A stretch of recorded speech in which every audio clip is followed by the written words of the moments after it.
Hello everyone, നമ്മളെ പുതിയ വീഡിയോയിലേക്ക് എല്ലാവർക്കും സ്വാഗതം. നമ്മൾ ഇന്ന് പറയാൻ പോകുന്നത് ജനറൽ നോളജിന്റെ ഒരു പാർട്ടാണ്. ജനറൽ നോളജിനെ പറ്റി നിങ്ങൾക്ക് അറിയാം, നമ്മുടെ എക്സാമിന് അത്യാവശ്യം ഒഴിച്ചുകൂടാൻ പറ്റാത്ത ഒരു പാർട്ടാണ് ജനറൽ നോളജ്. ഓക്കെ, ജനറൽ നോളജിൽ നിന്ന് വരുന്ന ക്വസ്റ്റ്യൻസ് വളരെ ഇമ്പോർട്ടന്റ് ആണ്. നമ്മൾ പലപ്പോഴും ജനറൽ നോളജ് നമുക്ക് മനസ്സിലാവില്ല, അറിയില്ല എന്ന് പറഞ്ഞിട്ട് നമ്മൾ സ്കിപ്പ് ചെയ്ത് കളയുന്ന ഒരു ഏരിയയും കൂടിയാണ് ജനറൽ നോളജ്. പക്ഷേ പഠിക്കേണ്ട രീതിയിൽ പഠിച്ചു കഴിഞ്ഞാൽ ജനറൽ നോളജിൽ നിന്ന് നല്ല രീതിയിൽ നമുക്ക് സ്കോർ ചെയ്യാൻ പറ്റും. 10th ബേസിൽ വരുന്ന ഏതൊരു എക്സാം ആണെങ്കിലും ശരി, ഈ GK മതി. അതിന് കേരള PSC ആയിക്കോട്ടെ, SSC ആയിക്കോട്ടെ, അതുപോലെ ഡിഫൻസിന്റെ എക്സാംസ് ആയിക്കോട്ടെ, ഇത് മതി നിങ്ങൾക്ക്. ഓക്കെ, അതിന് ജനറൽ നോളജിന്റെ ഫസ്റ്റ് പാർട്ടിലേക്കാണ് നമ്മൾ ഇന്ന് പോകാൻ പോകുന്നത്, അഥവാ ആൻഷ്യൻ ഇന്ത്യ. അതായത് ഇന്ത്യയുടെ പുരാതന കാലഘട്ടം. അതായത് നമ്മൾ ആൻഷ്യൻ എന്ന് പറയാലോ, ചരിത്ര പ്രാധാന്യമുള്ള പുരാതന കാലഘട്ടത്തിലേക്ക് നമ്മൾ പോവാണ്. ഓക്കെ, ഇവിടെ നിങ്ങൾക്ക് കുറെ കാര്യങ്ങൾ ഇവിടെ ഞാൻ പറയും. നിങ്ങൾക്ക് ആവശ്യമുള്ള കാര്യങ്ങൾ മുഴുവൻ നിങ്ങൾ നോട്ട് ചെയ്തെടുക്കുക. ഒരു നോട്ട് ബുക്ക് കീപ്പ് ചെയ്യുക, GK ആയിട്ട് നോട്ട് ബുക്ക് കീപ്പ് ചെയ്യുക. അതിനകത്ത് ഈ ക്ലാസ് എടുക്കുന്ന കാര്യങ്ങൾ നിങ്ങൾ എഴുതി വെക്കണം, കേട്ടല്ലോ. ഓക്കെ, നമുക്ക് ക്ലാസ്സിലേക്ക് പോവാം. എടാ, ആൻഷ്യൻ ഇന്ത്യയിൽ നമ്മൾ ഓർത്തു വെക്കേണ്ട ചില പേരുകളിൽ ഏറ്റവും പ്രധാനപ്പെട്ടതാണ് ഇൻഡസ് വാലി സിവിലൈസേഷൻ അഥവാ സിന്ധു നദീതട സംസ്കാരം. നിങ്ങൾ കേട്ടിട്ടുണ്ടാവും സിന്ധു നദിയുടെ സംസ്കാരത്തിനെ കുറിച്ചിട്ട്. അതായത് നമ്മുടെ സിന്ധു നദിയുടെ കരകളിലും മറ്റുമായിട്ട് താമസിക്കുന്ന ആൾക്കാർ അവിടെ എന്ത് ചെയ്തു? നിങ്ങൾ 10ാം ക്ലാസ്സിൽ നമുക്ക് SS പഠിച്ച കാര്യമാണത്. ഓക്കെ, അതായത് ഇവരാണ് നമ്മുടെ പുരാതന കാലഘട്ടത്തിലെ ആൻഷ്യൻ അർബൻ സിവിലൈസേഷൻ എന്ന് പറയുന്നത്. One of the world's oldest urban civilisation. കണ്ടോ, അതും 2500 BC തൊട്ടിട്ട് 1750 BC വരെയാണ് ഈ കാലഘട്ടം അറിയപ്പെടുന്നത്. ഇൻഡസ് വാലി സിവിലൈസേഷന്റെ കാലഘട്ടം അറിയപ്പെടുന്നത്. പോയിന്റ് നോട്ട് ചെയ്ത് വെച്ചോ. ഓക്കെ, അപ്പൊ ഇവിടുത്തെ പ്രത്യേകതകളാണ് നമ്മൾ പറയാൻ പോകുന്നത്. Urban and well planned society. What do you mean by urban and well planned society എന്ന് വെച്ചാൽ എന്തായിരിക്കും ഉദ്ദേശിച്ചിട്ടുണ്ടാവുക? അതായത് നിങ്ങൾ ആലോചിച്ച് നോക്കിയേ, അർബൻ ആൻഡ് വെൽ പ്ലാൻഡ്. അവര് സിറ്റികളും മറ്റും എന്ത് ചെയ്തു? സിസ്റ്റമാറ്റിക് ആയിട്ട് പ്ലാൻ ചെയ്ത് ഡെവലപ്പ് ചെയ്തു. അതായത് ഒരു നാഗരികത അവർ കൊണ്ടുവന്നു. അതുവരെ വൈൽഡായിട്ട് ജീവിച്ചിരുന്ന മനുഷ്യർ എന്ത് ചെയ്യാണ്? നേരെ വന്നിട്ട് കൃഷിയിലേക്കും മറ്റും മാറുകയും, അതുപോലെ തന്നെ നഗരത്തില് കൂട്ടമായിട്ട് ആൾക്കാർ എന്ത് ചെയ്യാൻ, ട്രേഡിങ്ങും കാര്യങ്ങളും, ട്രേഡിംഗ് എന്ന് പറഞ്ഞാലോ വ്യാപാരവും മറ്റും ആരംഭിക്കുകയൊക്കെ ചെയ്യാണ്. അങ്ങനെ ഒരു അർബൻ പ്ലാനിങ് സൊസൈറ്റി ആയിട്ട് ആര് മാറുകയാണ്? ഇവർ മാറുകയാണ്.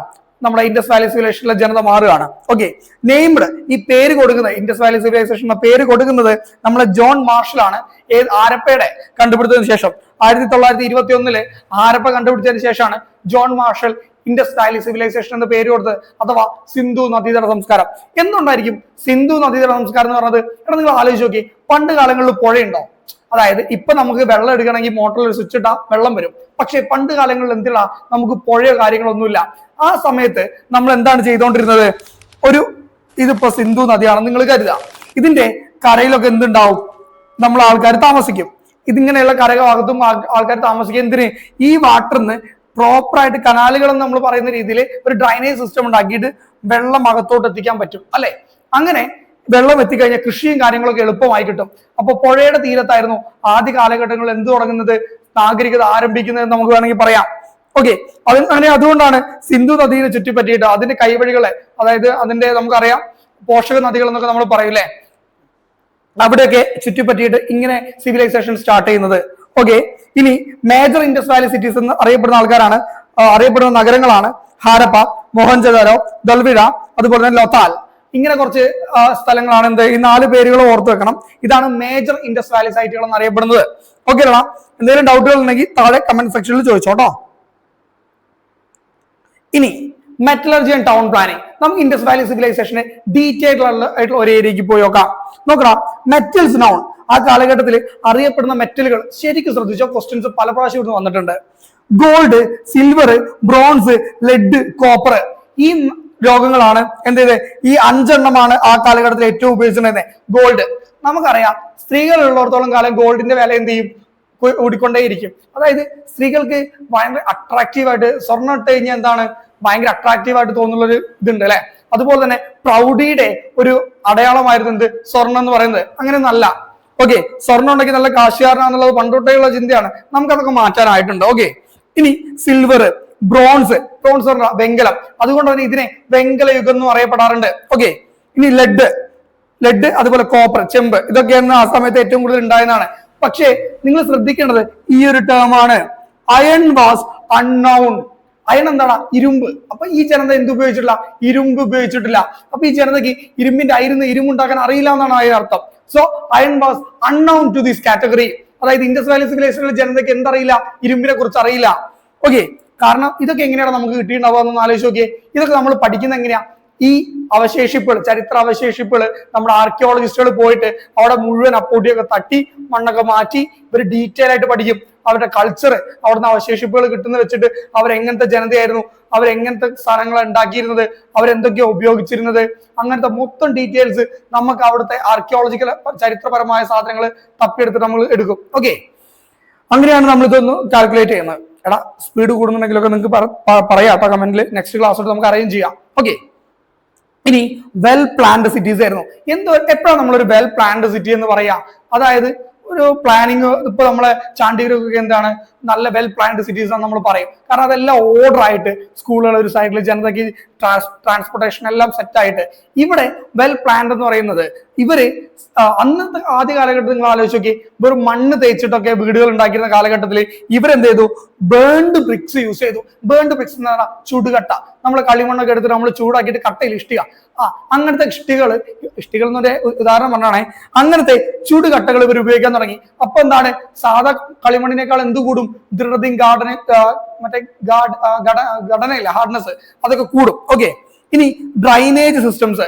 എടാ ഈ വെള്ളം വരാനും പോവാനും ഒക്കെ വേണ്ട പ്രോപ്പർ ഡ്രൈനേജ് സിസ്റ്റം അവർ ക്രിയേറ്റ് ചെയ്തിട്ടുണ്ടായിരുന്നു ഈ കാലഘട്ടത്തില്. ഇനി ഫേമസ് സ്ട്രക്ചർ ഓർത്ത് വെച്ചോ, ഈ ഇൻഡസ് വാലി സിവിലൈസേഷനിലെ ഗ്രേറ്റസ്റ്റ് സ്ട്രക്ചർ എന്ന് പറയുന്ന ഫേമസ് സ്ട്രക്ചർ ആണ് ഗ്രേറ്റ് പാത്ത് ഓഫ് മോഹൻജദാരോ. നിങ്ങൾ നമ്മുടെ ഋത്തിക് റോഷന്റെ മോഹൻജദാരോ സിനിമ കണ്ട അതിൽ വലിയൊരു കുളം കാണാം. അത് തന്നെയാണ് ഈ ഗ്രേറ്റ് ബാത്ത് എന്ന് പറയുന്നത്. അവിടുത്തെ ജനങ്ങൾക്ക് പ്രോപ്പറായിട്ട് യൂസ് ചെയ്യാൻ വേണ്ടിയിട്ട് എന്ത് ചെയ്യാണ്, അവരവിടെ വലിയൊരു കുളം ഉണ്ടാക്കി വെച്ചു. എന്നാൽ സിന്ധു നദിയിലേക്ക് പോകണ്ട, കുളിക്കാനും മറ്റുള്ള ആൾക്കാർക്ക് ഈ കുളത്തിലേക്ക് എത്തിയാൽ മതി. അങ്ങനെ ഒരു ഗ്രേറ്റ് ബാത്ത് ഓഫ് മോഹൻജദാരോ, അത് അവരുടെ സിവിലൈസേഷൻ കൂട്ടായ്മയുടെ ഒക്കെ ഒരു അടയാളമായി മാറി. ആലോചിച്ച് വെച്ചോണേ. ഇനി നോക്കടാ, അഗ്രികൾച്ചർ ആൻഡ് എക്കണോമിയാണ്. അതായത് നിങ്ങൾക്കറിയാം, ഭൂമി ഉണ്ടായ കാലം തൊട്ടിട്ട്, മനുഷ്യരുണ്ടായ കാലം തൊട്ടിട്ട് നമ്മൾ എന്ത് ചെയ്യാണ്, അഗ്രികൾച്ചറിലേക്ക് ഇറങ്ങാണ്. മനുഷ്യരുണ്ടായ കാലം തൊട്ടിട്ട് ഞാൻ പറയില്ല, ആദ്യം നമ്മൾ എന്ത് ചെയ്യുന്നു, ഈ കാട്ടിൽ കൂടെ നടക്കുന്ന പൂവും പഴമൊക്കെ പറിച്ചിട്ട് നടക്കുന്ന ടീമായിരുന്നു നമ്മള്. ഓക്കെ, പിന്നെ അതിനുശേഷം നമ്മൾ നിലത്തോട്ടിറങ്ങി കൂട്ടം കൂട്ടമായിട്ട് താമസിക്കാൻ തുടങ്ങി, എന്നിട്ട് കൃഷി ചെയ്യാൻ തുടങ്ങി. അങ്ങനെ നമ്മൾ കൃഷി ചെയ്ത് തുടങ്ങിയതാണ്. പിന്നെ നമ്മൾ എന്ത് ചെയ്യാൻ തുടങ്ങി, അഗ്രികൾച്ചർ ഉണ്ടാകുന്ന പ്രൊഡക്റ്റുകൾ നമ്മൾ സെല് ചെയ്യാൻ തുടങ്ങി. അങ്ങനെ നമ്മൾ ട്രേഡ് ആരംഭിച്ചു. നമുക്കറിയാം, നമുക്ക് അരി ഇവിടുന്ന കേരളത്തിൽ നമുക്ക് വേണ്ടത്ര അരി ഉത്പാദിപ്പിക്കുന്നില്ല, ആന്ധ്രയും തമിഴ്നാട്ടിൽ നിന്നൊക്കെയാണ് അല്ലെ. ഇതിന് റീസൺ എന്താ? അവിടെ നമുക്ക് അരി തരുന്നു, നമ്മൾ അങ്ങോട്ടേക്ക് പൈസ കൊടുക്കുന്നു അല്ലെ. ആക്ച്വലി ഇത് നമ്മൾ മണ്ടന്മാരാ, നമുക്ക് വേണ്ട നമ്മൾ തന്നെ ഉണ്ടാക്കി കഴിഞ്ഞാൽ നമ്മുടെ പൈസ ഈ കേരളത്തിൽ തന്നെ കിടക്കും. ഇത് നമ്മുടെ നാട്ടിലെ പൈസ തമിഴ്നാട്ടിലേക്ക് പോവാണ്, അതുപോലെ തന്നെ ബംഗാളിലേക്കൊക്കെയാണ് ഏറ്റവും കൂടുതൽ പോയിക്കൊണ്ടിരിക്കുന്നത്. ഓക്കെ, അപ്പൊ നമ്മുടെ നാട്ടിൽ എന്ത് വരും, ആൾക്കാർക്ക് മണി ഷോർട്ടേജും പൈസ ഇല്ലാത്ത അവസ്ഥകളിലേക്കൊക്കെ എത്തും. ഓക്കെ, നിങ്ങൾ ആലോചിക്കാം. ഇനി ഫസ്റ്റ് പ്രൊഡ്യൂസ് കോട്ടൺ. ഇവരാണ്, ഇൻഡസ് വാലി സിവിലൈസേഷൻ ആണ് ആദ്യമായിട്ട് കോട്ടൺ പ്രൊഡ്യൂസ് ചെയ്യുന്നത്. എന്താ കോട്ടൺ? എന്താ? അതായത് നമ്മൾ കോട്ടൺ നമ്മൾ ഡ്രസ്സിലൊക്കെ ഉപയോഗിക്കുന്ന സാധനം ഉണ്ടല്ലോ, അതാണ് ഈ കോട്ടൺ എന്ന് പറയുന്നത്. ഇത് ആദ്യമായിട്ട് ഉപയോഗിക്കുന്നത്, കൃഷി ചെയ്യുന്നത് ആരാണ്? നമ്മുടെ ഇൻഡസ് വാലി സിവിലൈസേഷനിലെ ജനതയാണ്. ഇനി അടുത്തത് ആ കാലഘട്ടത്തിലെ മേജർ ക്രോപ്സ് ആണ് വീറ്റ്, ബാർലി, റൈസ്, മസ്റ്റാർഡ്, സീസമേ, അതുപോലെ തന്നെ പീസ്. അതായത് ഗോതമ്പ്, ബാർലി, അരി, അതുപോലെ തന്നെ കടുക് ഒക്കെയാണ് എന്ത് ചെയ്യുന്നത്, അതുപോലെ ചില പയർവർഗ്ഗങ്ങളും ഒക്കെയാണ് എന്ത് ചെയ്യുന്നത് ഇവരുടെ മെയിൻ കൃഷി എന്ന് പറയുന്നത് ആ കാലഘട്ടത്തില്. പിന്നെ trade and commerce were significant. എന്തായിരിക്കും അത് ഉദ്ദേശിക്കുന്നത്? Trade and commerce were significant, അതായത് വ്യാപാര ബന്ധങ്ങൾ. അതായത് നമ്മൾ ആ സമയത്ത് നമ്മളെ ആര്യന്മാരുടെ കേസ് വരുന്നുണ്ട് പറയാം. അപ്പൊ ആ സമയത്ത് നമ്മൾ തൊട്ടടുത്ത രാജ്യങ്ങളും, അതായത് ഇറാനും അതുപോലെ തന്നെ ചൈനയൊക്കെ ആയിട്ട് നമ്മൾ എന്ത് ചെയ്യുന്നത്, നല്ലൊരു ട്രേഡിങ് കൊടുക്കൽ വാങ്ങൽ ബന്ധം ഉണ്ടായിരുന്നു പറയപ്പെടുന്നുണ്ട്. സിൽക്ക് റോഡൊക്കെ നിങ്ങൾ കേട്ടിട്ടുണ്ടാവും. ഇതിന് ശേഷമാണെങ്കിൽ പോലും സിൽക്ക് റോഡ് എന്നൊക്കെ നിങ്ങൾ കേട്ടിട്ടുണ്ടാവും. അതൊക്കെ എന്താണ്, ചൈനയിലേക്ക് സാധനങ്ങൾ കൊണ്ടുപോകാനും നമുക്ക് ട്രേഡ് നടത്താനൊക്കെ വേണ്ടിയുള്ള ഒരു ഉണ്ടാക്കിയതായിരുന്നു. ഓക്കെ, അതൊക്കെ ഓർത്ത് വെക്കുക. ഇനി റിലീജിയൻ ആൻഡ് കൾച്ചർ. ആ കാലഘട്ടത്തിൽ അവർ എന്തിനൊക്കെയാണ് ആരാധിച്ചിരുന്നത്, എന്തൊക്കെയാണെന്നൊക്കെ അറിയുന്നതാണ് റിലിജിയൻ ആൻഡ് കൾച്ചർ വരുന്നത്. Okay, worship of mother goddess and people tree. അതായത് ഒരു ദേവതയെയും അതുപോലെ തന്നെ പിപ്പിൾ എന്ന് പറയുന്ന ഒരു മരത്തിനെയും അവർ ആരാധിച്ചിട്ടുണ്ടായിരുന്നു. അതുപോലെ തന്നെ അടുത്തൊരു ഇമ്പോർട്ടന്റ് ഏരിയ ആണ് ഫാലിക് ലിംഗം.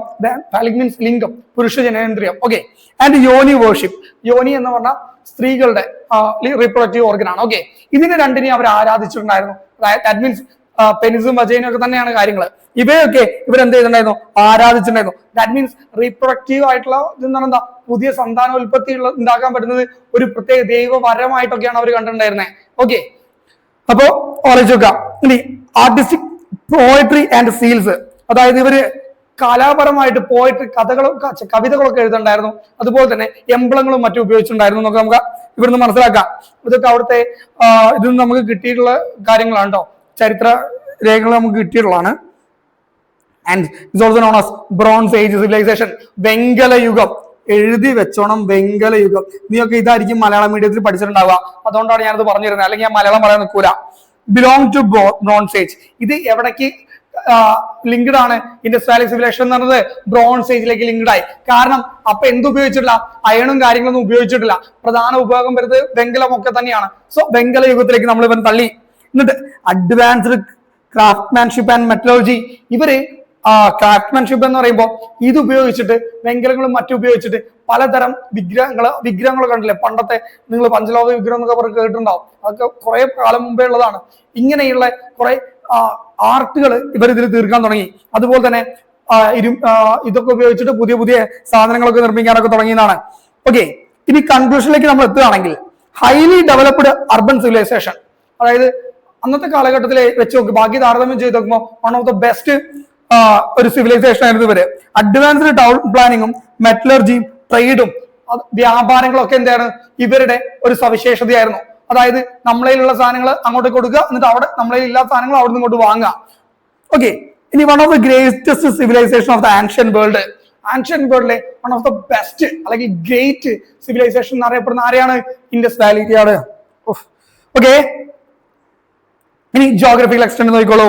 Spread across modern day India, അതായത് മോഡേൺ ഡേന്റെ ഇന്ത്യ ആയിട്ടുള്ള അതുപോലെ തന്നെ പാകിസ്ഥാൻ, അഫ്ഗാനിസ്ഥാൻ. ഇന്നത്തെ ഇന്ത്യയും പണ്ട് നമ്മൾ പാകിസ്ഥാൻ ഇന്ത്യക്ക് ഒന്നായിരുന്നു അറിയാലോ അല്ലെ?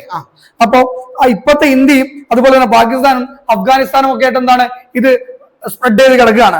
ഇനി മേജർ റിവർ എന്ന് പറയുന്നത് ഇൻഡസ് റിവർ ആണ്. ട്രൈബ്യൂട്ടറീസ് എന്ന് പറഞ്ഞാൽ നമുക്കറിയാം അതിന്റെ കൈവഴികൾ അല്ലെങ്കിൽ ചെറിയ ചെറിയ നദികൾ, പോഷക നദികൾ എന്നൊക്കെ പറയില്ലേ, അത്.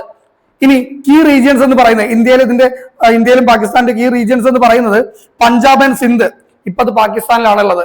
അടുത്ത് ഗുജറാത്ത്, രാജസ്ഥാൻ, ഹരിയാന, പഞ്ചാബ്, നമ്മുടെ ഇന്ത്യയിലെ പഞ്ചാബ് കേട്ടോ, ഉത്തർപ്രദേശ്. ഇത്രയും സ്ഥലങ്ങളാണ് ഇന്ത്യയിലെ ഇൻഡസ് വാലി സിവിലൈസേഷൻ ഉണ്ടായത്. ഇനി covered around 1.25 million square kilometre. 1.25 million square kilometre ആണ്. ഓക്കെ, ഇത്രയും ഏരിയയിൽ ഇത് എന്ത് ചെയ്തിട്ടുണ്ട്? എൻറ്റയർലി കവർ ചെയ്ത് സ്പ്രെഡ് ചെയ്ത് കിടക്കുകയാണ്. ഓക്കെ, ഇനി അന്നത്തെ പ്രധാനപ്പെട്ട കിട്ടിയ സൈറ്റുകൾ നമുക്ക് നോക്കാം. ഹാരപ്പ കിട്ടുന്നത് 1921 എക്സ്കവേറ്റർ, അത് കണ്ടെത്തുന്ന ആർക്കിയോളജിസ്റ്റ് എന്ന് പറയുന്നത് ദയാറാം സൈനിയാണ്. പാകിസ്ഥാനിലാണ് അദ്ദേഹം ഇത് കണ്ടെത്തുന്ന ലൊക്കേഷൻ. ഇനി മോഹൻജദാരോ 1922 RD ബാനർജി പാകിസ്ഥാൻ തന്നെയാണ് കണ്ടെത്തുന്നത്. ഇനി ചന്ദ്രാരോ 1931 N ഗ്ലോബൽ മഞ്ജുദാർ പാകിസ്ഥാനിൽ വെച്ചിട്ടാണ് കണ്ടെത്തുന്നത്. ഇനി കൽബംഗം കണ്ടെത്തുന്നത് 1953 1960 ഇടയിലാണ്. A ഘോഷാണ് ഇത് കണ്ടെത്തുന്നത്, ഇന്ത്യയിലെ രാജസ്ഥാനിൽ വെച്ചിട്ടാണ്. അടുത്തത് ലതാലാണ് 1955 അദ്ദേഹം കണ്ടെത്തി. SR റാവു ആണ് കണ്ടെത്തിയത്, ഇന്ത്യയിലെ ഗുജറാത്തിൽ വെച്ചിട്ട്. ഇനി ബനാവലി കണ്ടെത്തുന്നത് 1974 RS ബിഷ്ട് ആണ്, ഇന്ത്യയിലെ ഹരിയാനയിൽ വെച്ചിട്ട്. ഇനി ദളവീര കണ്ടെത്തുന്നത് 1990 RS ബിഷ്ട് തന്നെയാണ്, ഇന്ത്യയിലെ ഗുജറാത്തിൽ വെച്ചിട്ട്. ഇത്രയാണ് മെയിൻ സ്ഥലങ്ങളും അത് കണ്ടെത്തിയ ആൾക്കാരും അതിന് കണ്ടെത്തിയ ഇയേഴ്സും. ഈസ്റ്ററിലെ ഇയേഴ്സും ആൾക്കാരും ഇമ്പോർട്ടന്റ് ആണ്, പഠിച്ചു വെച്ചോളാം. ഈ ബോക്സ് ഇതേപോലെ ഒരു ബോക്സ് വരച്ചിട്ട് അങ്ങ് എഴുതിക്കോളാം, എളുപ്പപ്പണിക്ക് പോണ്ട. അടുത്ത് നോക്കടാ, ഇൻഡസ് വാലി സിവിലൈസേഷൻ കഴിഞ്ഞു. ഹാപ്പി അല്ലേ? വളരെ ഷോർട്ടായിട്ട് വേണ്ട കീ പോയിന്റ്സ് ഇൻഡസ് വാലിന്ന് ഞാൻ പറഞ്ഞു തന്നിട്ടുണ്ട്. ഓക്കെ, അപ്പൊ നമുക്ക് അടുത്ത് നോക്കാനുള്ളത് വേദിക് പീരീഡ് ആണ്. ഓക്കെ, ഇൻഡസ് വാലി കഴിഞ്ഞ് നമ്മൾ വേദിക്കിലേക്ക് കിടക്കുകയാണ്. 1500 BC തൊട്ടിട്ട് 600 BC വരെയാണ് വേദിക് കാലഘട്ടം എന്ന് പറയുന്നത്. വേദ കാലഘട്ടം അങ്ങനെ തന്നെ പറഞ്ഞോ, വേദ കാലഘട്ടം, ദാറ്റ് ഈസ് വേദിക് പീരീഡ്. അതായത് നമുക്ക് അറിയാം 4 വേദങ്ങളുണ്ട്, 108 ഉപനിഷത്തുകൾ ഉണ്ട് എന്നൊക്കെ അറിയാം. അറിയില്ലെങ്കിൽ അറിഞ്ഞു വെച്ചോ. Okay, an overview of early Aryan civilization. What do you mean by an Aryan? Aryan എന്ന് പറയുന്നത് എന്താ?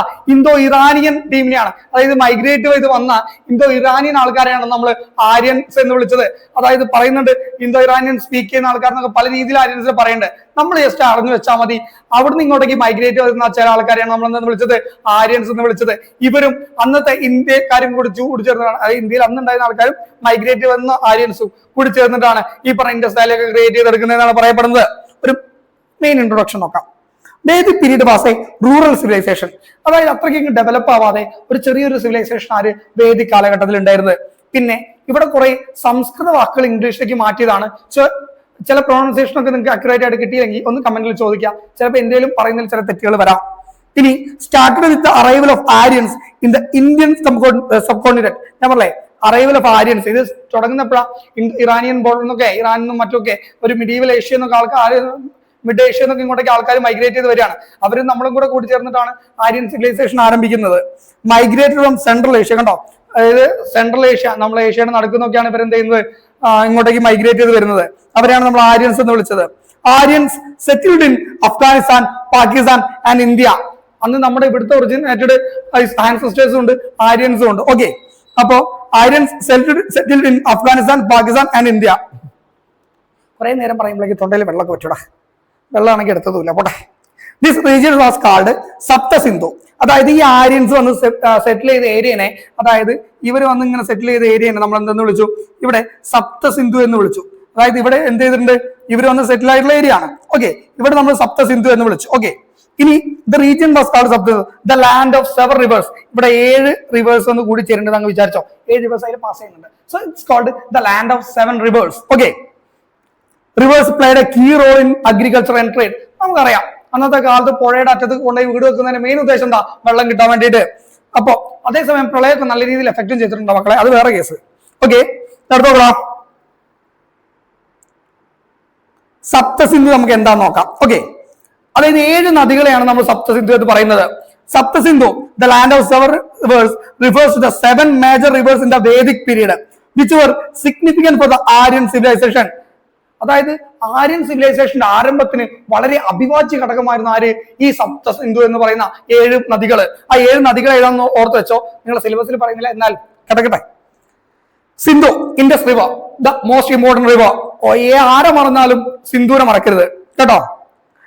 സത്ലരി, സത്ലജ് റിവർ ഇപ്പത്തെ. ഇനി വിജാസ്റ്റ, ജേലം റിവർ ഇപ്പത്തെ. Asikni, Chenab river. Parushni, Ravi river. Vipasha, Beas river. Saraswati river considered sacred, now mostly dried up. ഓക്കെ, അതായത് സരസ്വതി റിവർ ഭയങ്കര സാക്രഡ് ആണ്, അതായത് നമ്മൾ പുണ്യ നദിയായിട്ട് കണക്കാക്കുന്നുണ്ട്. ഇത് പറയപ്പെടുന്നത് ഹിമാലയത്തിന് അടിയിലൂടെ, മണ്ണിന്റെ അടിയിലൂടെ ഒക്കെ പോകുന്നുണ്ട് എന്നാണ്. പക്ഷെ ആക്ച്വലി ഇത് ഡ്രൈഡ് അപ്പ് ആയി പോയിട്ടുണ്ട്. ഇതിനെപ്പറ്റി ഇപ്പോഴും കുറെ മിത്തുകളുണ്ട്. Okay, rivers played a crucial role in agriculture, trade and settlement during the Vedic age. അതായത് ഈ റിവേഴ്സ് എന്ത് ചെയ്യുന്നുണ്ട്, വളരെ ഇമ്പോർട്ടന്റ് റോൾ തന്നെ എന്തില്, അഗ്രികൾച്ചറിലും ട്രേഡിലും സെറ്റിൽമെന്റ്. അതായത് സെറ്റിൽമെന്റ് എന്ന് പറഞ്ഞാൽ അവരവിടെ ഈ തീരപ്രദേശങ്ങൾ റിവർ ബാങ്ക്സിൽ ഇവർ എന്ത് ചെയ്യാണ്, സ്റ്റേ ചെയ്ത് അവിടെ കൃഷി ഡെവലപ്പ് ചെയ്യാണ്. റിവർ ബാങ്ക്സിലാവുമ്പോൾ നിങ്ങൾക്ക് അറിയാം അന്ന് കാട്ടിലൂടെ പോകുന്നതിനേക്കാൾ എത്രയോ സേഫ് ആണ് റിവറിലൂടെ ഈ ട്രേഡും കാര്യങ്ങളൊക്കെ നടത്തുന്നത്. നമുക്കറിയാം നമ്മളിപ്പോഴും കപ്പൽ മാർഗമാണ് നമുക്ക് മോസ്റ്റ് ഓഫ് ദ ഗുഡ്സ് വരുന്നത്. കാരണം എന്താ, ഏറ്റവും എളുപ്പം കപ്പൽ മാർഗമാണ്, അത് അന്നും ഉണ്ടായിരുന്നു. ഓക്കെ,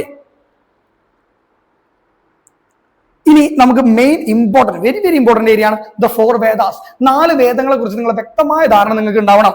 അതായത് the Vedas are the oldest Hindu scriptures. അതായത് ഹിന്ദുക്കളുടെ അടിസ്ഥാന, ഹിന്ദു എന്ന് പറയുന്ന ഒരു മതം രൂപപ്പെടുന്ന ആക്ച്വലി മഹാഭാരതത്തിലോ രാമായണത്തിലോ ഒന്നുമല്ല, it's from the Vedas. Okay, ഈ വേദങ്ങളിൽ നിന്നാണ് ഈ മതം തന്നെ രൂപപ്പെടുന്നത്. Rigveda is the oldest and most important. എക്സാമിന് ചോദിച്ചിട്ടുണ്ട് 2023 അഗ്നിവീർ GD ചോദിച്ച ചോദ്യമാണ്, which is the most oldest വേദം. പറഞ്ഞില്ലേ, വെള്ളം സീനാണ്. അപ്പോ ഋഗ്വേദയാണ് എന്തെന്ന് പറയുന്നത് ഏറ്റവും ഓൾഡസ്റ്റ് ആയിട്ട് നമ്മൾ പറയുന്നത്. ഞാൻ കുറച്ച് എനർജി കൂടുതൽ യൂസ് ചെയ്യുന്നുണ്ട്, അതാണ് അടുത്ത പ്രശ്നം. അപ്പോ എക്സാമിന് ചോദിച്ചാൽ ഏത് വേദമാണ് ഏറ്റവും പഴക്കം ചെന്നത്, ഉത്തരം എന്താ, ഋഗ്വേദം. ഓക്കെ, ഋഗ്വേദ എന്നാണ് ഉണ്ടാവുക. Vedas contains hymns, rituals and philosophy. ഇതിൽ കുറെ സ്പിരിച്വൽ ആയിട്ടുള്ള കാര്യങ്ങൾ ഉണ്ടാവും, അതായത് ആരാധിക്കാൻ വേണ്ട കാര്യങ്ങൾ ഉണ്ടാവും. അതുപോലെ തന്നെ ഫിലോസഫി, തത്വങ്ങൾ ഉണ്ടാവും. ഓക്കെ, അതുപോലെ തന്നെ ചില വാക്യങ്ങളൊക്കെ ഉണ്ടാവും, അതായത് മന്ത്രോച്ചാരണങ്ങളും കാര്യങ്ങളൊക്കെ ഉണ്ടാവും. ഓക്കെ, ഇനി നമുക്ക് ഓരോ വേദവും നോക്കാം. ആദ്യത്തേത് ഋഗ്വേദമാണ്, രണ്ടാമത്തെ സാമവേദാണ്, മൂന്നാമത്തെ യജുർവേദാണ്, നാലാമത്തെ അഥർവവേദാണ്. 4 വേദങ്ങളെ പറ്റിയും ധാരണ ഉണ്ടാവണം. Okay, the oldest and most important വേദമാണ് ഋഗ്വേദം. കണ്ടെയ്ൻസ് ഹൈംസ്, അതുപോലെ തന്നെ and praises for gods like Indra, Agni, Varuna. അതായത് നിങ്ങൾ അറിയണം, ഇന്ദ്രൻ ഇടിമിന്നല്, അതേപോലെ അഗ്നി തീ, വരുണ ജലം. ഇതുപോലെ ഹിന്ദുക്കൾ, അതായത് ഹിന്ദു മതത്തിൽ നമ്മൾ ഏറ്റവും കൂടുതൽ ആരാധിച്ചിരുന്ന ആരെയാണ്, പ്രകൃതിയാണ്. അതായത് നമ്മൾ എന്ത് ചെയ്തു, ഓരോ പേരിട്ടിട്ട് മഴയുടെ ദേവനും അതുപോലെ തന്നെ തീയും ഇതിനൊക്കെ നമ്മൾ എന്തായി ദേവന്മാരായിട്ട് കണക്കാക്കുകയും ഇവരെ പ്രീതിപ്പെടുത്താൻ വേണ്ട മന്ത്രങ്ങള് അതൊക്കെയാണ് ഋഗ്വേദത്തിലുള്ളത്. മന്ത്രങ്ങളും കാര്യങ്ങളൊക്കെയാണ് എന്ത് ചെയ്യുന്നത്, ഋഗ്വേദത്തിൽ ഉണ്ടായിരുന്നത്. And next one is these are composed in Sanskrit. ചിലപ്പോൾ ചോദിക്കാം ഋഗ്വേദം ഏത് ഭാഷയിലാണ് എഴുതിയിരിക്കുന്നത് ചോദിച്ചോക്കാം. അങ്ങനെ ചോദിക്കുകയാണെങ്കിൽ എന്താ എഴുതേണ്ടത്? These are composed in Sanskrit. സംസ്കൃതത്തിലാണ് ഇവർ രൂപപ്പെടുത്തിയിരിക്കുന്നത്. ഇനി അടുത്തത് സാമവേദം. Samaveda collection of melodic chants and songs. ഇതൊരു തരം പാട്ടുപുസ്തകം. ഞാൻ ജസ്റ്റ് മനസ്സിലാവാൻ വേണ്ടിയാണ് പറയുന്നത്, അപമാനിക്കൊന്നും അല്ല കേട്ടോ. ഇതൊരു പാട്ടുപുസ്തകമാണെന്ന് കരുതുക. ഇതിനകത്ത് ദൈവ കീർത്തനങ്ങളും അതുപോലെ തന്നെ പാട്ടുകളൊക്കെയാണ് ഉണ്ടായിരുന്നത്. അതുപോലെ തന്നെ best for Indian basis for Indian classical music. അതായത് ഇന്ത്യൻ ക്ലാസിക്കൽ മ്യൂസിക്കിന്റെ ഉറവിടവും എവിടെ നിന്നാണെന്നാണ് പറയപ്പെടുന്നത്? ഈ സാമവേദത്തിനാണ് പറയപ്പെടുന്നത്. Use in religious rituals and യാചനാസ്. നിങ്ങൾ കണ്ടിട്ടുണ്ടാവും, നമ്മൾ ഹോമം ഒക്കെ ചെയ്യുന്ന സമയത്ത് നമ്മൾ എന്ത് ചെയ്യുന്നുണ്ട്? ഈ കുറെ മന്ത്രങ്ങളൊക്കെ മന്ത്രങ്ങളും അതുപോലത്തെ ഉച്ചാരിക്കുന്ന കാണാം. അതൊക്കെ എവിടുന്നാണ്? അതൊക്കെ ഈ സാമവേദത്തിന് എടുത്താന്നാണ് പറയപ്പെടുന്നത്. അടുത്തത് യജുർവേദം. യജുർവേദത്തിന് 2 ഫേസസ് ഉണ്ട്, അത് പറയാം. അതിനു മുമ്പ് guide book for performing sacrifices. യാചനകൾ നടത്തുന്നതിന് വേണ്ട. സാക്രിഫൈസസ് എന്ന് പറയുന്ന യാചനയാണ്. അത് നിങ്ങൾ കേട്ടിട്ടുണ്ടാവും. കഴിഞ്ഞ വർഷമോ അതിന് മുന്നത്തെ വർഷത്തെ ഏതൊരു പയ്യൻ അച്ഛനെയും അമ്മേനെയൊക്കെ ആ കുടുംബത്തിന് മുഴുവൻ ഇതുപോലെ ബലി കൊടുത്തു എന്നൊക്കെ പറഞ്ഞ് നിങ്ങൾ കേട്ടിട്ടുണ്ടാവും. അതുപോലെ നരബലി കൊടുക്കുക എന്നൊക്കെ പറഞ്ഞിട്ടുണ്ടാവും. അങ്ങനത്തെ ഉള്ള റിച്വൽസ് അടങ്ങിയിരിക്കുന്ന വേദമാണ് യജുർവേദം. അതുകൊണ്ട് തന്നെ divide into Krishna and Shukla. അതായത് ബ്ലാക്ക് യജുർവേദ എന്നും അതുപോലെ തന്നെ Shukla Yajurveda, that means white Yajurveda എന്ന് വിളിച്ചിട്ടുണ്ട്. ബ്ലാക്ക് യജുർവേദ ഈ സാക്രിഫൈസസും കാര്യങ്ങളും മുഴുവൻ അങ്ങനത്തെയാണ്. ശുക്ല എന്ന് പറയുന്നത് അവിടെ ഈ നല്ല പ്രീതിപ്പെടുത്ത ദൈവങ്ങളെ മറ്റും പ്രീതിപ്പെടുത്തുന്നതിന് വേണ്ട നല്ലൊരു പുസ്തകവും. അങ്ങനെ 2 കണക്കാക്കിയാൽ മതി. Contains mantras for priest. അതായത് മന്ത്രവാദികൾക്ക് അല്ലെങ്കിൽ ഈ പുരോഹിതന്മാർക്ക് വേണ്ട മന്ത്രങ്ങളും ഒക്കെ യജുർവേദത്തിൽ അടങ്ങിയിട്ടുണ്ട്. ഇനി Atharvaveda contains spell magic and healing rituals. അതായത് ഇവിടെ മന്ത്രങ്ങളും അതുപോലെ തന്നെ ഈ സ്പെൽസും അതുപോലെ മന്ത്രങ്ങൾ അതുപോലെ മാജിക് അല്ലേ, മന്ത്രതന്ത്രങ്ങൾ എന്നൊക്കെ നമ്മൾ പറയും. അതൊക്കെ അതുപോലെ ഹീലിംഗ് റിച്വൽസ്. ഇന്ത്യൻ ആയുർവേദ സിദ്ധാന്തമൊക്കെ രൂപപ്പെടുന്ന ഹീലിംഗിൽ കുറെ റിച്വൽസ് ഒക്കെ ഇവിടുന്ന് വന്നിട്ടുള്ളതാണ്. Talks about medicine, daily life and social issues. ഇതിൽ കൂടുതലും അന്നത്തെ കാലത്തെ മെഡിസിൻ വാല്യൂ, അതായത് ആയുർവേദ ചെടികളെ കുറിച്ച് ഇതിൽ പറയുന്നുണ്ട്. അതുപോലെ തന്നെ അന്നത്തെ ഡെയിലി ലൈഫിൽ നമ്മൾ പാലിക്കേണ്ട കുറെ കാര്യങ്ങൾ, അങ്ങനെ സോഷ്യൽ ആയിട്ടുള്ള ഇഷ്യൂസിനെ പറ്റിയൊക്കെ അഥർവവേദത്തിൽ പറയുന്നുണ്ട്. Focused on sacrifices more on practical life. ഇവിടെ എത്തിയപ്പോഴേക്ക് ആൾക്കാർ പുരോഗമിച്ചു. അതായത് ഇവർ സാക്രിഫൈസുകളൊക്കെ വിട്ടു. ഇനി നമ്മൾ എന്ത് ചെയ്യാണ്? സയൻസിന്റെ ആരംഭത്തിലേക്ക് പോവാണ്. അതായത് അതാണ് പ്രാക്ടിക്കൽ ലൈഫിനെ അവർ ഓറിയന്റ് ചെയ്ത് പറയുമ്പോൾ എന്താണ്? മോർ സയൻസ് ബേസ് ചെയ്തിട്ട് ഇവർ മുമ്പോട്ട് പോവാണ്. ഓക്കെ, അതുകൊണ്ടാണ് പുതിയ വേദം എത്തിയപ്പോഴേക്കും കുറെ ആൾക്കാർ എന്ത് ചെയ്തു? അപ്ഡേറ്റ് ആവുന്നതാണ്. ഇവിടെ ഇപ്പോഴും കുറെ മണ്ടന്മാരുണ്ട് ഒന്നും അപ്ഡേറ്റ് ആവാതെ ഇപ്പോഴും പഴയ കുറെ ആചാരങ്ങളും കൊണ്ട് നടക്കുന്നത്. Science update ആവാണ്. കാലത്തോട് എന്ത് ചെയ്യണം? നമ്മളും അപ്ഡേറ്റ് ആവണം. പിന്നെ ഇത് ഞാൻ എന്റെ ഒപ്പീനിയൻ പറയാണ്, നിങ്ങൾ ഇതൊന്നും കേൾക്കണമെന്നില്ല. ആസ് എ ടീച്ചർ എന്നുള്ള രീതിയിൽ എനിക്ക് പറയാം. ഇനി വേറെ ഒരു ക്വസ്റ്റ്യൻ ഇടയ്ക്കിടയ്ക്ക് പല എക്സാമിനും വരുന്ന ഒരു ഏരിയയാണ് 108 ഉപനിഷത്തുകൾ നമുക്കുണ്ട്. അതില് സത്യമേവ ജയതേ എന്ന് പറയുന്ന വാക്കെടുത്തത് ഏത് ഉപനിഷത്തിൽ നിന്നാണ്? എക്സാമിന് ചോദിച്ചിട്ടുണ്ട്. ഓക്കെ, ഏത് ഉപനിഷത്താണ്? മുണ്ടകോപനിഷത്ത്. മുണ്ടകോപനിഷത്ത് പ്രത്യേകം ഞാനത് വായിച്ചു തരാം, ശരിക്കും കണ്ടോ? മുണ്ടകോപനിഷത്ത് കേട്ടോ. മുണ്ടകോപനിഷത്തിനാണ് നമ്മൾ സത്യമേവ ജയതേ എന്ന് പറയുന്ന വാക്ക് കട്ടെടുത്തത്. കട്ടെടുത്തല്ല, നമ്മൾ ഇൻസ്പയർഡ് ആയിട്ട് ആ വാക്ക് നമ്മൾ ഇങ്ങോട്ടേക്ക് എടുത്തത്. കാരണം എന്താ? സത്യം ജയിക്കട്ടെ. നിങ്ങൾ ഒരിക്കലും കളവ് പറയുന്നത് നമ്മൾ പറയണം എന്തുകൊണ്ടാ? സത്യത്തിന്റെ മുഖം എന്ന് പറയുന്നത് വികൃതമാണ്, അത് കയ്പുള്ളതാണ്. പക്ഷേ ഒരു ടൈം പീരീഡ് വരെ എന്താണ്? ഭയങ്കര മധുരമുള്ളതായിരിക്കും. പക്ഷേ ഒരു സമയം കഴിഞ്ഞു കഴിഞ്ഞാൽ സത്യം ഇരുന്ന ചെറിയ പ്രശ്നമാണെങ്കിൽ നുണ പറഞ്ഞിട്ട് അത് വലിയ പ്രശ്നമായി മാറും. സോ നിങ്ങൾ എപ്പോഴും എന്ത് ചെയ്യാം? സത്യം മാത്രം വിജയിക്കട്ടെ. നമ്മൾ സത്യം മാത്രം പറയാം. നമ്മുടെ ജനറേഷൻ എന്ന് പറയുന്നത് ഇനി അങ്ങോട്ടേക്ക് എന്തായിരിക്കണം? കുറച്ചും കൂടി അപ്ഡേറ്റഡ് ആയിരിക്കണം.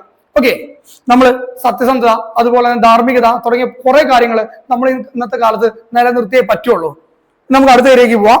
മുണ്ടകോപനിഷത്ത് മറക്കരുത്. സത്യമേവ ജയതേ എന്ന് പറഞ്ഞ വാക്ക് കടം എടുത്തത് അവിടെ നിന്നാണ്. And next area is Buddhism. Buddhism നിങ്ങൾ കേട്ടിട്ടുണ്ടാവും. എനിക്ക് പേഴ്സണലി വളരെ ഇൻട്രസ്റ്റ് ഉള്ള ഒരു മേഖലയാണ് ബുദ്ധിസം. കാരണം മറ്റുള്ള ഒരു മതങ്ങളെ പോലെയല്ല, വളരെ ശാന്തമായിട്ട് ഇന്നേ വരെ ബുദ്ധമതത്തിന്റെ പേരിൽ ലഹള ഉണ്ടായതായിട്ട് ഞാൻ അറിഞ്ഞിട്ടില്ല. പല റിസർച്ചുകൾ നടത്തിയാലും ബുദ്ധന്മാരാരെയും കൊന്നതായിട്ട് ഞാൻ അറിഞ്ഞിട്ടില്ല. So one of the best മത റിലീജിയൻ എന്ന് പറയുന്നത് ഞാൻ പറയണേ ബുദ്ധമതം എന്നേ പറയുള്ളൂ. വളരെ പീസ്ഫുൾ ആയിട്ട് ബുദ്ധമതവും ജൈനമതവും വളരെ പീസ്ഫുൾ ആയിട്ട് വളരെ നല്ല രീതിയിൽ അവരുടെ, അതായത് അവർ ഡെവലപ്പ് ചെയ്തെടുക്കുന്ന എങ്ങനെയാന്ന് വെച്ച് കഴിഞ്ഞാൽ അവരുടെ മൊണാസ്ട്രിയിലൊക്കെ നിങ്ങൾ പോകണം, നിങ്ങൾ ട്രാവൽ ചെയ്യണം, ധാരാളം യാത്രകൾ ചെയ്തിട്ട് പല ആൾക്കാരെ നിങ്ങൾ കാണണം. അപ്പോ നിങ്ങൾക്ക് മനസ്സിലാവും ഇവരുടെയൊക്കെ മൊണാസ്ട്രികൾ നിങ്ങൾ പോയിട്ട് ഇരുന്നാൽ മനസ്സിലാവും അവരവരുടെ കുഞ്ഞുങ്ങളെ വരെ വളരെ ഡിസിപ്ലിനോടുകൂടി സെൽഫ് ഡിസിപ്ലിൻ ആയിട്ട് അവരാരും കൺട്രോൾ ചെയ്യല്ലെങ്കിൽ പോലും അവരെന്തായിരിക്കും സംസാരിക്കുന്നതും പ്രവർത്തിക്കുന്നതെല്ലാം വളരെ മാന്യമായിട്ടായിരിക്കും. ആ രീതിക്ക് നമ്മൾ എല്ലാവരും മാറണമെന്നാണ് എനിക്ക് പറയാനുള്ളത്. വീണ്ടും പറയാം, എന്റെ ഒപ്പീനിയൻ ആണ്. Okay, one of the best. അത് കാരണം ഇവര് നിങ്ങൾ ആലോചിക്കണം, ഫൗണ്ടർ എന്ന് പറയുന്നത് ഗൗതം ബുദ്ധയാണ്. ഇദ്ദേഹം നമുക്ക് ഡീറ്റെയിൽ ആയിട്ട് പറഞ്ഞിട്ട് പറയാം. അദ്ദേഹത്തിന്റെ പാത്ത് എന്ന് പറയുന്നത്, കരിയർ പാത്ത് എന്ന് പറയുന്നത് അഷ്ടാംഗ മാർഗം എന്ന് പറയും. അഷ്ടാംഗ മാർഗം എന്നൊക്കെ പറയും നമ്മൾ, അഷ്ടാംഗ മാർഗം, 8 ഫോൾഡ് പാത്ത്. ഓക്കെ, ടീച്ചർ, അദ്ദേഹത്തിന്റെ ടീച്ചർ എന്താണ്, അലാര കാലമയാണ്. ഓക്കെ, സാക്രഡ് ടെസ്റ്റുകൾ, ത്രിപിതകാസ് എന്ന് പറയുന്ന സുത്ത പിത്തക, അതുപോലെ തന്നെ വിനായ പിത്തക, അതുപോലെ തന്നെ അഭിതാമ പിത്തക, ഇങ്ങനെ പറയുന്ന കുറച്ച് സാക്രഡ് ടെസ്റ്റുകൾ ഉണ്ട് ഇവർക്ക്. ഓക്കെ, ഇനി ഗൗതം ബുദ്ധന്റെ ലൈഫ് ഇവന്റ്സിലേക്ക് നമുക്ക് പോയേക്കാം. അദ്ദേഹത്തിന്റെ ബർത്ത് സിമ്പിൾ എന്ന് പറഞ്ഞാൽ ലോട്ടസ് എലഫന്റ് ആണ്. ഹിന്ദു മതത്തിൽ നമ്മളൊക്കെ ജനിക്കുമ്പോൾ നമുക്ക് ചില പുഷ്പങ്ങളും മരങ്ങളും അതുപോലെ പക്ഷികളൊക്കെ ഉണ്ടാവും. അവിടെ ഗൗതം ബുദ്ധന്റെ വരുന്നത് ലോട്ടസും അതായത് താമരയും ആനയാണ്. ഓക്കെ, 563 BC-യിലാണ് അദ്ദേഹത്തിന്റെ ജനനം എന്ന് കരുതുന്നു.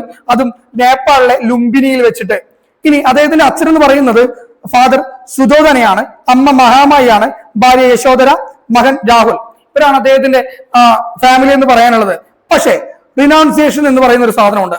അതായത് അദ്ദേഹം റിനൗൺസ് ചെയ്യാണ്, ഇനി എനിക്ക് ഈ ലൗകിക ജീവിതം വേണ്ട, അതായത് സുഖപരമായിട്ടുള്ള ജീവിതം വേണ്ട, ഞാൻ എന്ത് ചെയ്യാണ്, വളരെ ഇതായിട്ട് ഒരു സിമ്പിൾ ആയിട്ടുള്ള ലൈഫിലേക്ക് പോവാണെന്നൊക്കെ പറയാണ്. ഓക്കെ, അങ്ങനെ അദ്ദേഹം എന്താണ് ഈ പ്രൗഢിയുള്ള ജീവിതമൊക്കെ വെടിഞ്ഞിട്ട് ഒരു സാധാ സന്യാസിയെ പോലെ ഇറങ്ങുകയാണ്. ഓക്കെ, ഏജ് 29-ലാണ് അദ്ദേഹം ഇങ്ങനെ ഇറങ്ങുന്നത് കേട്ടോ. അദ്ദേഹത്തിന് എൻലൈൻമെന്റ് വരികയാണ്, ബോധോദയം വരികയാണ്. ആ ബോധി മരത്തിന്റെ അടിയിൽ ഇരുന്നപ്പോഴാണ് എന്ത് ചെയ്യുന്നത്, അദ്ദേഹത്തിന് ബോധോദയം വരുന്നത്. ഏജ് 35-ലാണ്, ഇറങ്ങി 6 വർഷം കഴിഞ്ഞിട്ടാണ് അദ്ദേഹത്തിന് ബോധോദയം വരുന്നത്. പേടിക്കണ്ട, നിങ്ങൾക്കും ഇതേപോലെ ഒരു ബോധോദയം വരും. പക്ഷെ അപ്പോഴേക്ക് ലേറ്റ് ആയി പോരുത് മക്കളെ. നമുക്ക് ബോധോദയം ഒരു 17.5 വയസ്സിൽ വരണം. എന്നാൽ മാത്രമേ നമുക്ക് ഡിഫൻസ് ഏരിയയിൽ പ്രോപ്പർ ആയിട്ട് ജോലി കയറാൻ പറ്റുള്ളൂ. 17 കഴിഞ്ഞ് 20 കഴിഞ്ഞാൽ പിന്നെ നമുക്ക് കയറാൻ പറ്റൂല. അപ്പൊ നമ്മൾ എന്ത് ചെയ്യണം, അതിനു മുമ്പേ ഈ ഒരു പ്രായത്തിൽ നമുക്ക് ബോധോദയം വന്ന് നമ്മുടെ കരിയർ പാത്ത് സെലക്ട് ചെയ്തിട്ടുണ്ടാവണം. ഓക്കെ, ഇനി ബോധ്ഗയ, നിരഞ്ജന റിവറിന്റെ അടുത്ത് നിന്നിട്ടാണ് അദ്ദേഹം ഇത് ചെയ്യുന്നത്. ഫസ്റ്റ് സെർമൺ എന്ന് പറയുന്നത് സർനാഥ് 5 ഡിസിപ്പിൾ, അദ്ദേഹത്തിന് ഒരു 5 നിയമങ്ങളുണ്ട്, 5 ഡിസിപ്പിൾസ് എന്ന് പറയുന്നതുണ്ട്. ഓക്കെ, അദ്ദേഹത്തിന്റെ മരണം എന്ന് പറയുന്നത് നിർവാണ എന്ന് പറയും. ഓക്കെ, സ്തൂപ സിമ്പിൾ ആണ് ഇതിന് യൂസ് ചെയ്തിട്ടുള്ളത്. 80 വയസ്സിലാണ്, 483 BC-യിലാണ് അദ്ദേഹം മരിക്കുന്നത്. കുഷിനഗറിൽ വെച്ചിട്ടാണ് ഇദ്ദേഹത്തിന്റെ മരണം നടക്കുന്നത്. ഓക്കെ, ഇനി അടുത്ത് നോക്കാം, ജൈനിസം. അപ്പോ ഞാൻ പറഞ്ഞു, ബുദ്ധമതവും ജൈനമതവും എങ്ങനെയാണ് വളരെ പ്രാധാന്യമുള്ള മതങ്ങൾ, വളരെ പുരാതനമായ വളരെ പ്രാധാന്യമുള്ള മതങ്ങളാണ്. അതായത് ഇവര് ആക്രമണത്തിന്, അഹിംസയാണ് ഇവരുടെ മെയിൻ മുഖമുദ്ര. ബാക്കിയുള്ള മതങ്ങൾ കണ്ടു പഠിക്കേണ്ട ഒരു പ്രധാന പോയിന്റ് ആണത്. ഒരിക്കലും സ്വന്തം മതത്തിന്റെ പേരിലോ, ഇന്ത്യയുടെ ഇപ്പോഴത്തെ അവസ്ഥ ആലോചിക്കെ, ഇത്രയും കാലം നമ്മളെ ബ്രിട്ടീഷുകാർ ചെയ്തു വെച്ച പോയ പണിയാണ് മതത്തിന്റെ പേരിൽ നമ്മൾ വേർപിരിച്ചത്. മതത്തിന്റെ പേരിൽ ഇപ്പോഴും വേർതിരിവ് നടക്കുന്നതിന്റെ കൂടെ ഇപ്പോ കളറിന്റെ പേരിലും അതുപോലെ തന്നെ സാമ്പത്തിക സ്ഥിതിയുടെ പേരിലും എല്ലാം ഇന്ത്യയിൽ ഇപ്പോഴും ഈ വിഭജനം നടന്നുകൊണ്ടിരിക്കുകയാണ്. കാരണം ഭിന്നിപ്പിച്ച് ഭരിക്കുന്നതാണ് ഏറ്റവും നല്ലതെന്ന് പറയുന്നത്. ഇവിടെ ഭരിക്കുന്ന പാർട്ടികൾക്ക് ഏറ്റവും നല്ലത് ഭിന്നിപ്പിക്കുക, പല വിഭാഗങ്ങളായിട്ട് ഭിന്നിപ്പിക്കുക. പക്ഷെ നമ്മൾ ഇനി വരുന്ന ജനറേഷൻ എന്ത് ചെയ്യണം, ഇത് തിരിച്ചറിഞ്ഞ് നിങ്ങളാണ് ഇനി അങ്ങോട്ട് ഫ്യൂച്ചർ എന്ന് പറയുന്നത്. ഇന്ത്യ ആരുടെ കയ്യിലാന്ന് ചോദിച്ചാൽ ഞാൻ പറയും നെക്സ്റ്റ് ജനറേഷന്റെ കയ്യിലാണ്. കാരണം നിങ്ങളാണ് തീരുമാനിക്കേണ്ടത് ഇന്ത്യ ആര് ഭരിക്കണം, ഇന്ത്യ എങ്ങനെ ആവണം, എന്താണ് ഇന്ത്യയുടെ മൊത്തം ധാർമ്മികത എന്നുള്ളതൊക്കെ നിങ്ങളുടെ കയ്യിലാണുള്ളത്. So choose wisely. നിങ്ങൾ എന്തായിരിക്കണം, പ്രോപ്പർ ആയിട്ട് ഇവിടെ നടക്കുന്ന സോഷ്യൽ ഇഷ്യൂസിനെ പറ്റി നിങ്ങൾക്ക് നല്ല റെസ്പോൺസിബിലിറ്റി ഉണ്ടാവണം, നല്ലൊരു ബോധം ഉണ്ടാവണം നിങ്ങൾക്ക്. അത് നിങ്ങളുടെയും കൂടി ഉത്തരവാദിത്തമാണ്. വെറുതെ ഒരു ഇഷ്യൂ ഉണ്ടാകുമ്പോൾ സോഷ്യൽ മീഡിയ കയറിയിട്ട് കമന്റ് ഇട്ടിട്ട് സേവ് ആലപ്പുഴ, സേവ് ഹരിപ്പാടുന്നുണ്ട് ഇട്ടിട്ടൊന്നും ഒരു കാര്യമില്ല. നിങ്ങൾ പ്രതികരിക്കേണ്ടത് എങ്ങനെയാണ്, രംഗത്തിറങ്ങിയിട്ട് തന്നെ പ്രതികരിക്കണം. ഓക്കെ, ഇവിടെ അനാവശ്യ കാര്യങ്ങൾ പ്രതികരിക്കാൻ കുറെ ആൾക്കാരുണ്ട്. ആവശ്യമുള്ള കാലഘട്ടത്തിൽ ഒരാളും പ്രതികരിക്കൂല. ഓക്കെ, ഇപ്പൊ എമ്പുരാൻ സിനിമയിൽ ഏതോ ലഹളനെ പ്രകോപിപ്പിച്ചു എന്നുണ്ട്, ആ സിനിമ കട്ട് ചെയ്യണം എന്നുണ്ട് ധാരാളം പ്രതികരണങ്ങളാണ്. അതൊക്കെ അനാവശ്യ കാര്യങ്ങളിലാണ്. നമ്മൾ ആവശ്യമുള്ള കാര്യങ്ങളിൽ വേണം പ്രതികരിക്കാൻ. ഓക്കെ, നമുക്ക് വേണ്ടത് പ്രതികരിക്കുന്ന ഒരു സമൂഹത്തിനെയാണെന്ന് ആലോചിക്കാം. ഇനി അടുത്ത് നോക്കണം, ജൈനിസത്തിന്റെ ഒരു ഇൻട്രൊഡക്ഷൻ നോക്കണം. One of the oldest religion in India, അതായത് ഇന്ത്യയിലെ ഏറ്റവും പുരാതനമായിട്ടുള്ള റിലിജിയനിൽ ഒന്നാണ് ആര്, ജൈനിസം എന്ന് പറയുന്നത്. ഓക്കെ, ഇനി അടുത്തത് ഫൗണ്ടഡ് ബൈ 24 തീർത്ഥങ്കരാസ് അഥവാ 24 സ്പിരിച്വൽ ടീച്ചേഴ്സ് ആണ് ഇതിലുള്ളത്. Emphasise non violence, ahimsa, truth, satya and self discipline. ഇവരെ മുഖമുദ്രയായിട്ട് പിടിച്ചു വെക്കുന്ന എന്തൊക്കെയാണ്, അഹിംസയാണ്. ഒരു ജന്തുവിനെ ഉപദ്രവിക്കരുത്, ഒരു മനുഷ്യനെ ഉപദ്രവിക്കരുത്, ഞാൻ കാരണം മറ്റൊരാൾക്ക് ഒരു ബുദ്ധിമുട്ടുണ്ടാവരുത്.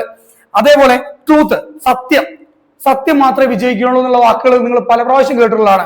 ഓക്കെ, ആ വാക്കുകൾക്ക് വളരെയധികം പ്രയോറിറ്റി ഉള്ള ഒരു വാക്കാണത് സെൽഫ് ഡിസിപ്ലിൻ. പണ്ട് ഏതോ ഒരു പുസ്തകത്തിൽ ഞാൻ വായിച്ചൊരു കാര്യമുണ്ട്, നിങ്ങൾ ബാക്കിയുള്ളവരെക്കാളും കൂടുതൽ ഭയങ്കര ബുദ്ധിയുള്ള ആളാണെന്ന് ഒരു നിർബന്ധമില്ല. പക്ഷേ നിങ്ങൾ ബാക്കിയുള്ള ആൾക്കാരെ, നിങ്ങളുടെ ചുറ്റുമുള്ളവരെക്കാളും കൂടുതൽ ഡിസിപ്ലിൻ ഉള്ള വ്യക്തിയാണെങ്കിൽ നിങ്ങൾ ലൈഫിൽ സക്സസ് ആവും. അതായത് കുറെ പഠിക്കുന്ന ആൾക്കാർ ലൈഫിൽ സക്സസ് ആവാത്തതിന് മെയിൻ ഇഷ്യൂ എന്താ അറിയോ? അവർക്ക് ഡിസിപ്ലിൻ ഉണ്ടാവില്ല, ടൈം എങ്ങനെ മാനേജ് ചെയ്യണം എന്നറിയില്ല, ഇതൊക്കെയാണ്. പക്ഷേ ജൈനിസം ബുദ്ധിസത്തിലൊക്കെ കുട്ടികളെ ചെറുപ്പം തൊട്ടേ എങ്ങനെ ഇത് ഡിസിപ്ലിനോടുകൂടി സെൽഫ് ഡിസിപ്ലിൻ, ഇന്നർ പീസ് കണ്ടെത്താന്നൊക്കെയാണ് പഠിപ്പിച്ചു കൊടുക്കുന്നത്. നിങ്ങൾ ആലോചിച്ച് നോക്കണം. ഓക്കെ, ഇനി നമുക്ക് മഹാവീര, അദ്ദേഹത്തിന്റെ ഇത് ജൈനിസത്തിന്റെ ഒരു ഫൗണ്ടറായിട്ട് നമ്മൾ 24 തീർത്ഥങ്കര. അദ്ദേഹത്തിന്റെ ബർത്ത് എന്ന് പറയുന്നത് 540 BC-യിലാണ് കുണ്ടലഗ്രാം, ബീഹാറിലെ കുണ്ടലഗ്രാമിൽ വെച്ചിട്ട്. ഈ പാരന്റ്സ് എന്ന് പറയുന്നത് കിങ് സിദ്ധാർത്ഥ, അതായത് സിദ്ധാർത്ഥ രാജാവിന്റെയും ട്രിഷാല എന്ന് പറയുന്ന രാജ്ഞിയുടെയും മകനാണ് അദ്ദേഹം. ഇനി അടുത്തത് റിനൗൺസിയേഷൻ വരുന്നത് ഏജ് 30-ലാണ്. അദ്ദേഹത്തിന് ബോധോദയം വന്നപ്പോൾ അദ്ദേഹം എന്ത് ചെയ്യാണ്? എനിക്കിനി രാജഭരണമൊന്നും വേണ്ട, എനിക്ക് ഈ രാജകുമാരന്റെ പദവിയും വേണ്ട, ഞാൻ എന്ത് ചെയ്യാണ്? ഈ നാടും രാജ്യമൊക്കെ വിട്ടു പോവാണ്, എനിക്ക് വേണ്ടത് ഇനി സ്വസ്ഥമായ സന്യാസ ജീവിതമാണെന്ന് പറഞ്ഞിട്ട് അദ്ദേഹം ആ രാജ്യവും കൊട്ടാരം എല്ലാം വിട്ടിറങ്ങുകയാണ്. നിങ്ങൾ വിചാരിക്കുന്നുണ്ടാവും മണ്ടൻ, പക്ഷേ അദ്ദേഹം അങ്ങനെ ഇറങ്ങിയോണ്ടാണ് അദ്ദേഹത്തിന്റെ പാത പിന്തുടർന്ന് ലക്ഷക്കണക്കിനും കോടിക്കണക്കിനും ആൾക്കാർ ജൈന മതത്തിലേക്ക് എത്തിയത്. നിങ്ങൾ ആലോചിച്ച് നോക്കണം. ഇനി കൈവല്യ, അദ്ദേഹത്തിന് എൻലൈറ്റ്മെന്റിനെ പറഞ്ഞ പേരാണ് കൈവല്യ എന്നത്. At 42 under a sal tree near river Rijupalika പുഴയുടെ തീരത്ത് സാൽമരത്തിന് അടിയിൽ ഇരുന്നപ്പോ അദ്ദേഹത്തിന് ഒരു എൻലൈറ്റ്മെന്റ്, ഒരു ബോധോദയം വരികയാണ് 42-ാമത്തെ വയസ്സിൽ.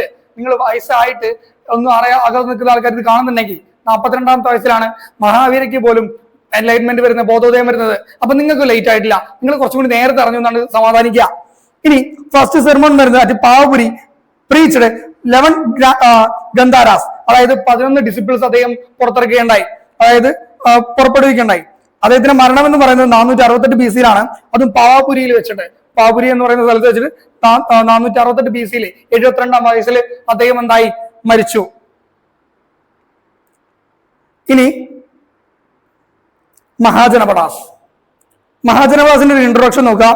Ancient Indian kingdoms mentioned in Buddhist, അതായത് ബുദ്ധമതത്തിലെ അതുപോലെ തന്നെ ജൈന മത ഗ്രന്ഥങ്ങളിലും രേഖപ്പെടുത്തിയതാണ് മഹാജനപട എന്ന് പറയുന്നത്. അതായത് ഒരു വലിയ സാമ്രാജ്യം എന്ന് നമുക്ക് വേണേൽ പറയാം.